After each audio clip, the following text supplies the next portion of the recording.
Pronto, voltando para o segundo bloco. A gente tinha parado, não é isso, na tomada de preço, só que não tinha colocado as características. Vamos escrever já as características da modalidade tomada de preço. Essa tomada de preço daqui, a gente vai visualizar que ela é uma modalidade para os interessados devidamente cadastrados ou para aqueles que venham a realizar um cadastramento. Cadastrados ou que venham a realizar um cadastramento. Esse cadastramento ele pode ser feito até 3 dias antes da fase, 3 dias antes da fase do recebimento das propostas. Então, vê só. Qual é a grande diferença da concorrência para a tomada de preço? Na concorrência, a gente viu que todo mundo pode se inscrever para participar, mas nem todo mundo vai continuar, porque nem todo mundo está habilitado, ou seja, nem todo mundo possui a necessária qualificação.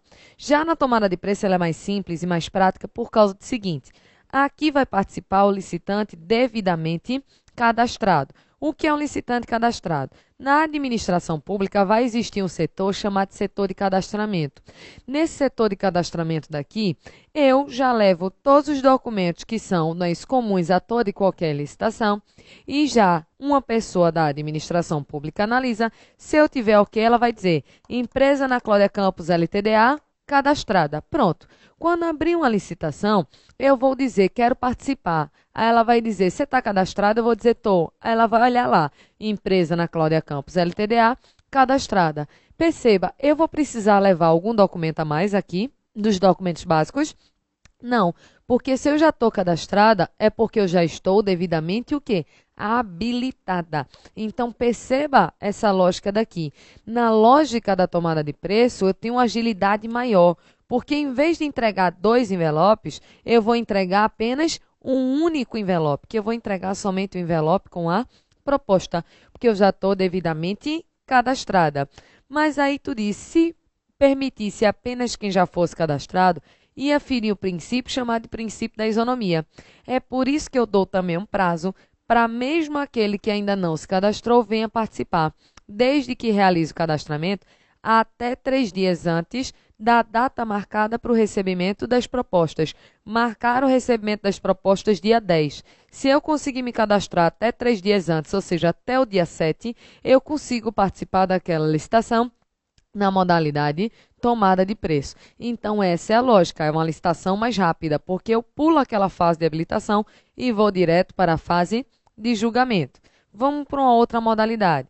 Uma outra modalidade que a gente tem aqui é uma modalidade chamada de convite. Chamada de convite. O convite ele já é estranho. Por quê? Porque aqui no convite, as palavras-chave, as frases-chave são as seguintes. A administração pública, ela vai escolher e convidar, no mínimo, 3 interessados, para poder participar da licitação.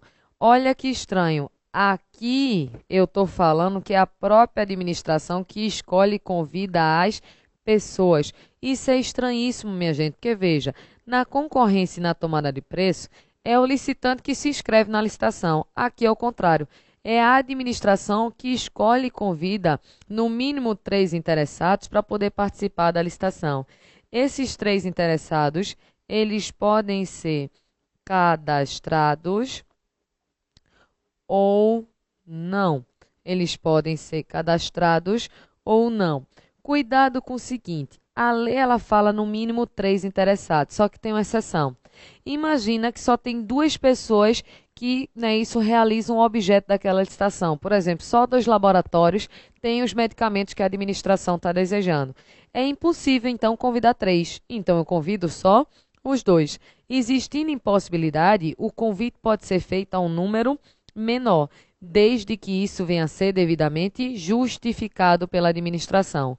Mas aí tu vai pensar comigo o seguinte, ó, se a administração pública permitisse única e exclusivamente esses 3 que ela convidou para participar da licitação, ia ferir o princípio da isonomia. É por isso que a administração pública ela vai estender o convite aos demais cadastrados. Eu vou estender o convite aos demais cadastrados. E essas pessoas vão ter que dar uma confirmação do interesse de participar com 24 horas antes, não é isso, da data marcada para o recebimento das propostas. Então, veja, aqui eu tenho as palavras-chave de cada uma dessas modalidades: concorrência, tomada de preço, convite. A FCC gosta muito de prazo, então sempre dá uma olhada. Ó. Aqui, ó, na tomada de preço, eu tenho até 3 dias antes, não é isso? Aqui eu escolho e convido no mínimo 3, salvo impossibilidade, que aí, de mediante justificação, eu posso convidar um número menor. Aqui, ó, a extensão do convite, a pessoa vai dar a confirmação com 24 horas antes. Só que um ponto que eu queria te falar é o seguinte: a gente chamou de instrumento convocatório aquilo que te chama para participar da licitação. Aí a gente vai visualizar da seguinte forma. Imagina, não é isso? Simplesmente imagina que saiu uma licitação na modalidade concorrência. Esse instrumento convocatório ele vai ser chamado de quê? De edital. O edital ele tem que ser publicado aonde? No Diário Oficial. Então, tanto na concorrência quanto lá na tomada de preço, vai sair um edital e esse edital ele vai ser publicado no Diário Oficial. Só que no convite, eu não chamo o instrumento convocatório de edital, eu vou chamar de carta convite, porque a administração pública literalmente está entregando aquela carta convite a no mínimo 3 pessoas. E essa carta convite vai ser publicada no Diário Oficial? Não, ela simplesmente vai ser afixada no local interessado em realizar a licitação. Então, por exemplo, vamos pegar um mural na parede e colar lá o edital de licitação. Isso, pelo menos em tese, está garantindo o princípio da publicidade, mas é uma publicidade muito menor do que aquela que acontece na concorrência e na tomada de preço. Então, cuidado com as questões de prova que vem dizendo que toda licitação terá que ter um edital. Falso. Toda licitação tem que ter um instrumento convocatório, mas nem toda licitação tem que ter um edital. Vamos botar essas informações aqui, ó. Então, na concorrência, eu vou ter edital. Aqui na tomada de preço, eu vou ter edital. E aqui no convite, eu vou ter a chamada carta convite. Vou ter a chamada carta convite. Só que aí tu vai pensar comigo. É o administrador que escolhe se vai usar a concorrência, a tomada de preço ou o convite? Não, minha gente. Porque se fosse o administrador que fosse escolher, ele sempre escolheu o quê? O convite, que é a modalidade muito mais simples e mais fácil de fraudar, cá entre nós, né? Porque a própria administração está escolhendo e convidando as pessoas. Então, eu vou saber se é concorrência, se é tomada de preço ou se é convite, a depender do valor da licitação. Então, vamos fazer um esquema aqui em relação aos valores. Vê só, quando eu tenho aqui obras e serviços de engenharia, a gente vai usar a seguinte tabela. Para obra e serviço de engenharia, a gente usa a seguinte tabela. Vê só, aqui vira brincadeira de criança se você lembrar dos valores. Quais são os valores? Você vai botar aqui, ó, como primeiro valor 150 mil e como segundo valor 1,5 milhão. Pensa comigo da seguinte forma: a modalidade mais simples é o convite, a média é a tomada de preço e a mais complexa é a concorrência. Então, quanto mais simples, mais barato; quanto mais complexo, mais caro. A licitação de 1 centavo a 150 mil, eu vou usar a modalidade de quê? Do convite. Acima de 150 mil a 1,5 milhão, eu uso a tomada de preço. Acima de 1,5 milhão ao infinito e além, eu vou usar a concorrência. Então, aqui, tu percebe comigo que vira brincadeira de criança. Se disser na sua prova ó, que aquela licitação tem um valor de R$ 100.000 para uma obra de engenharia, qual é a modalidade? Convite. Se disser que é 850.356, tomada de preço. Se disser 3.278, não sei o que, concorrência. É só encaixar na tabela. Só que cuidado com uma coisa. Se falar em R$ 100.000, é convite. Mas não é sempre necessariamente convite, porque aqui você vai usar lógica que você sempre pode andar para frente, ou seja, se cabe convite, você pode escolher usar a tomada de preço ou pode escolher usar concorrência, porque você sempre pode andar para frente. Se cabe tomada de preço, vai caber também a chamada concorrência, porque você sempre pode andar para frente. Agora, se é concorrência, posso voltar para usar a tomada de preço ou convite? Não, porque pensa, se pudesse voltar, todo mundo ia voltar para usar simplesmente o convite. Então você pensa que você só pode andar para frente, você não pode andar para trás. Então, se é concorrência, é sempre concorrência. Mas se é convite, pode ser também utilizado tomada de preço ou concorrência. E se é tomada de preço, posso usar concorrência, mas não posso voltar para o convite. Só que essa tabela só serve para obras e serviços de engenharia. Mas quando a administração compra uma cadeira, uma caneta, uma mesa, isso não vai ser uma obra de engenharia. Então é porque para todas as outras coisas que não sejam engenharia, vai existir uma outra tabela. A lógica é a mesma, só vai mudar os valores. Então, se você entendeu a lógica de cima, a de baixo você entende automaticamente também. Aqui, ó, os valores vão ser os seguintes. No primeiro pauzinho, você vai botar 80.000. No segundo, 650.000. O resto é bem rápido, veja só. Aqui, ó, de 1 centavo a 80.000, convite. Acima de 80.000 até 650.000, tomada de preço. Acima de 650.000 é infinito e além, você vai usar a concorrência. Se cabe convite, você já sabe que vai caber também tomada de preço ou concorrência. Se cabe tomada de preço, você já sabe que também cabe a concorrência, porque você sempre pode andar para frente.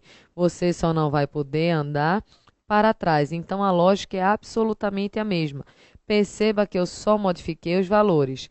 Agora, cuidado, se ele falar na hora da sua prova nisso daqui, ó, pode ser que ele fale num chamado consórcio.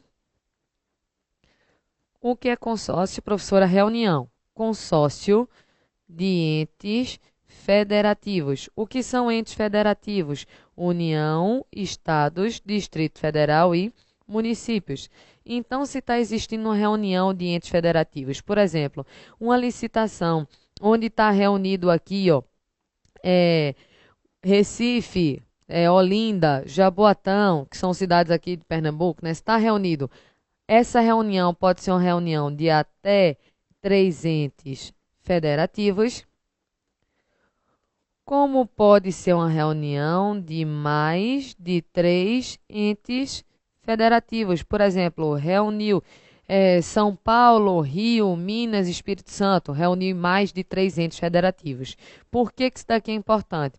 Porque quando a reunião é de até 3 entes, os valores dessa tabela, eles duplicam. Então, por exemplo, o valor máximo do convite não vai ser de 150.000, vai ser 300.000. E o valor máximo da tomada de preço não vai ser 1,5 milhão, vai ser 3 milhões.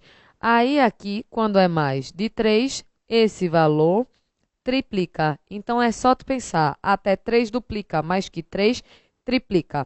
Agora isso é só se ele falar na tua prova em consórcios de entes federativos. Se ele não falar, você simplesmente vai usar esses valores aqui de cima. Então, perceba que não é o administrador que escolhe, tudo vai depender dos valores, ok? Vamos voltar aqui, ó. O que a gente já tinha visto foram as modalidades da concorrência, da tomada de preço e do convite. Só que eu ainda tenho mais modalidades. Vamos desenhar aqui, ó. Eu tenho, vamos botar aqui, continuação das... Eita. continuação das chamadas modalidades de licitação, que a gente já viu a concorrência, a tomada de preço e o convite. Continuando aqui as modalidades, tem uma modalidade que é chamada de concurso. Pergunta besta, mas que cai. Com essa licitação, na modalidade aqui, concurso, você vira servidor? Não, não é isso. Para virar servidor, você não vai fazer uma licitação na modalidade você não vai fazer uma licitação na modalidade concurso. Você vai fazer um concurso público. Quando eu falo em licitação na modalidade concurso, eu estou dizendo que essa licitação é para a escolha de um trabalho. Escolha de um trabalho. Esse trabalho pode ser um trabalho técnico, pode ser um trabalho científico ou pode ser um trabalho artístico. Pode ser um trabalho técnico, científico ou artístico. E quem ganha essa licitação não ganha uma vaga, né, nos quadros públicos. Vai ganhar um prêmio ou uma remuneração. Então, aqui, ó, quando eu falo nas modalidades, a gente já tinha estudado a concorrência, a tomada de preço, o convite. Agora a gente falou do concurso.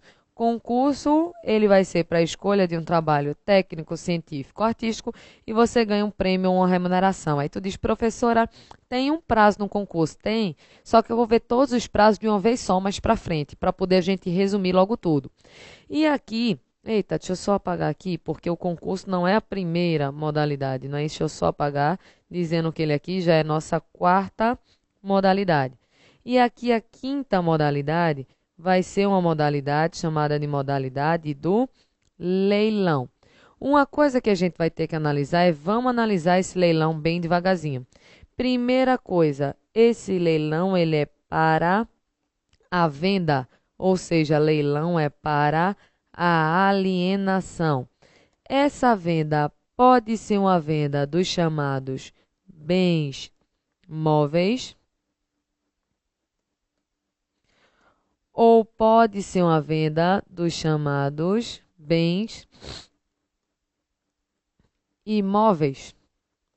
Então, pode ser uma venda de bens móveis ou pode ser uma venda de bens imóveis.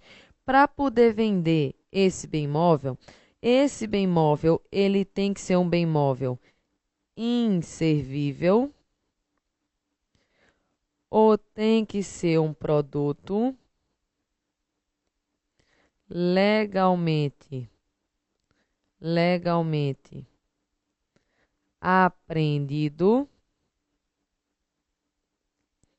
apreendido ou penhorado. Vê só, um computador é um bem móvel, porque bem móvel é tudo que eu consigo locomover de um canto para o outro sem perda da sua substância. Um computador em uso da administração pública, ele pode ser vendido? Olha, não, porque eu só posso vender um bem inservível, ou seja, aquele que não está sendo utilizado. E posso vender também um bem móvel que foi fruto, por exemplo, de uma apreensão legal, como, por exemplo, aqueles caminhões que a gente vê que tem carregamento de televisão, tudo contrabandeada. Pronto, aquela televisão é um bem móvel, pode ser vendido. Só que cuidado com a coisa. Esse leilão daqui, ele tem um valor máximo, porque esse leilão para a venda de bens móveis é se o bem móvel for de até 650 mil. Aí tu diz, e se for superior a esse valor? Se for superior a 650 mil, eu não vou vender pelo leilão. Eu vou vender pela modalidade chamada de concorrência, porque a concorrência ela serve tanto para a compra quanto para a venda. Então, veja, leilão, quando eu falo aqui no leilão, ele vai ser para a venda de bens móveis e servíveis e de um produto legalmente apreendido ou penhorado. Esse leilão daqui vai ser para bens móveis de até 650 mil, porque quando o valor for esse, eu vou usar a modalidade da concorrência. Já bens imóveis, a gente vai ter que pensar o seguinte, no bem imóvel, regra, eu vou vender esse bem imóvel por meio de uma concorrência Então, a regra é que eu vendo por meio de uma concorrência. Como forma de exceção, eu vou poder utilizar a concorrência ou o leilão. Em quais situações? Quando aquele bem imóvel é fruto de um procedimento judicial,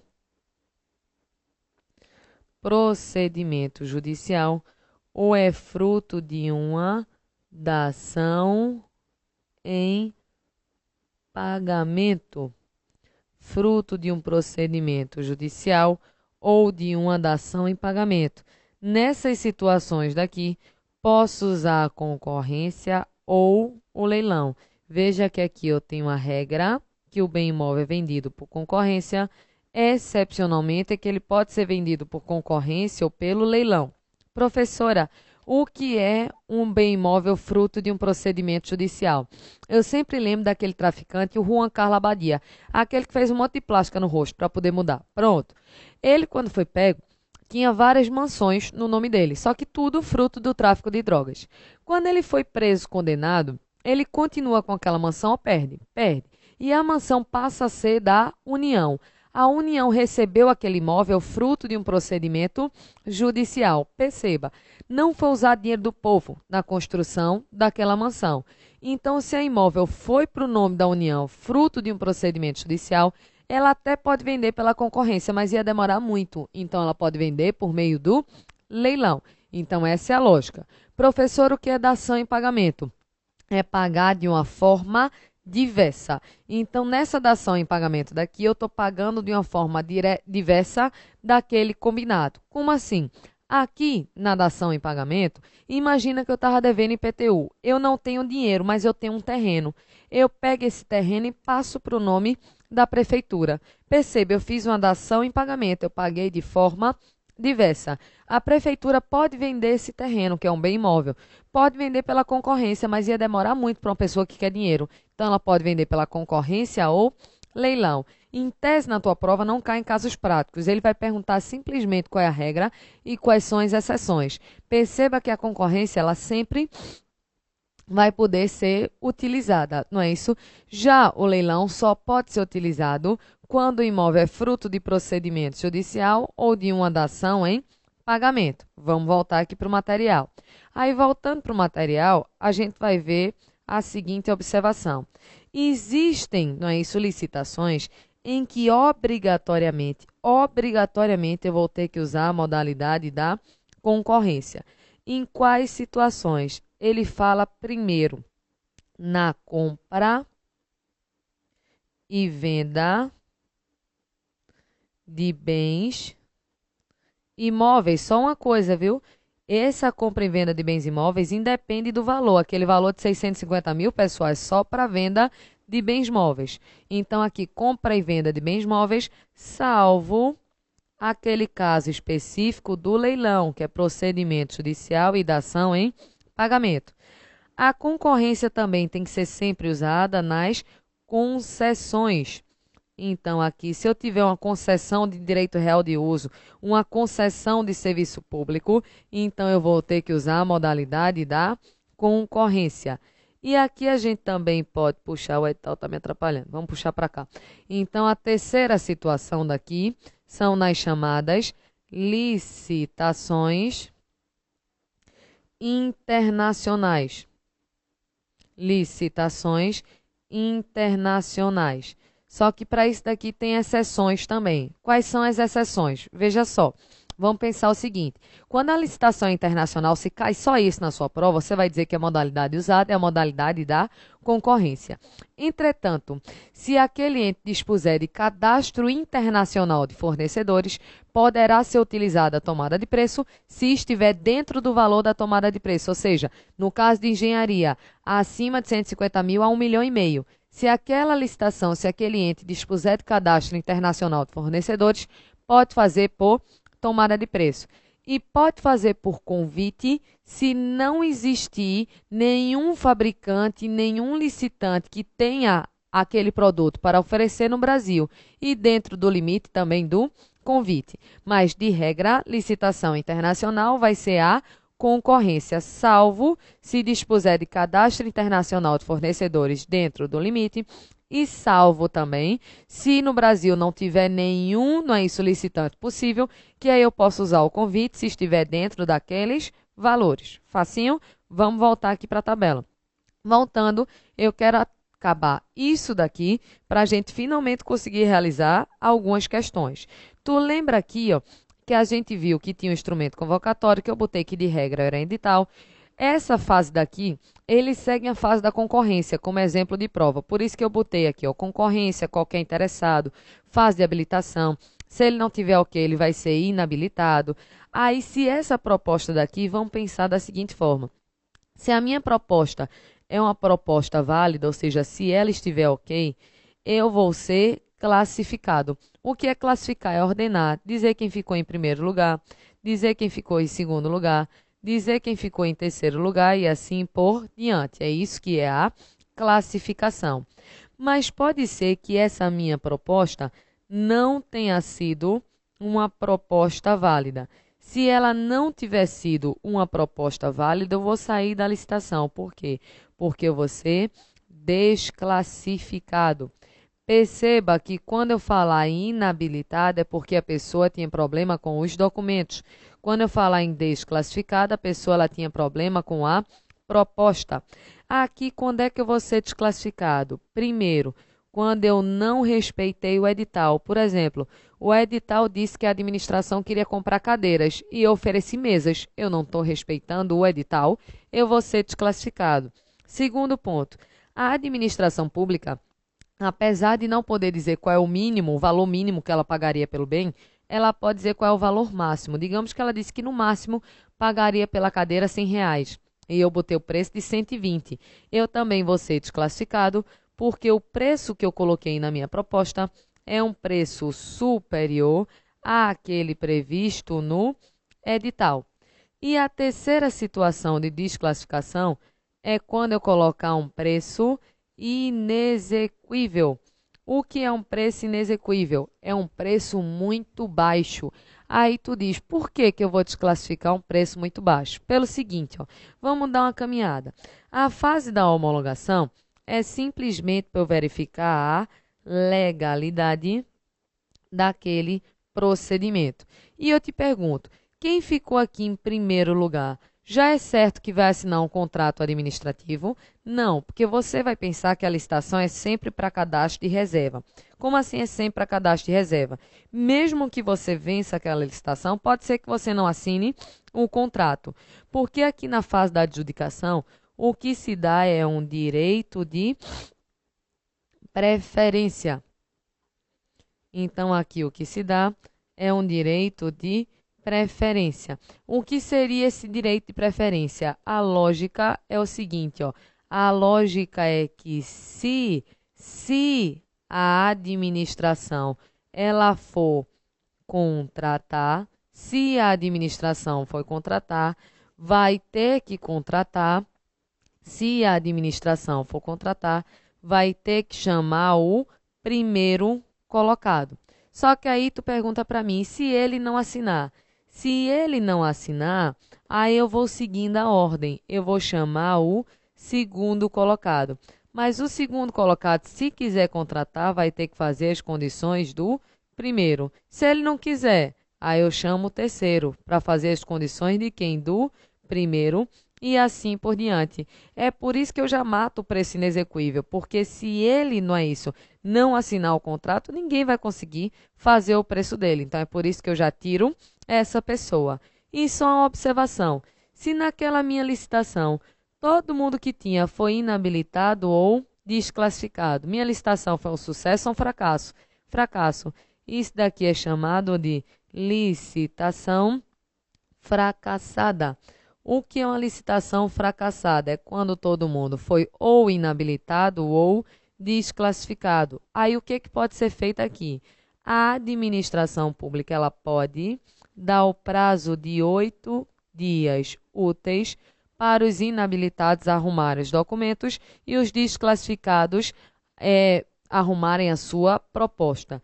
E no caso específico de convite, a administração pode, veja que não é deve, pode reduzir esse prazo de 8 dias úteis para 3 dias úteis. Então, isso daqui seriam as fases da licitação com os pontos mais importantes que poderiam vir a aparecer na sua prova. Perceba que a gente tem ali desde o instrumento convocatório, que no caso da concorrência, tomada de preço, concurso, leilão, vai ser o edital. No caso do convite, vai ser a carta convite.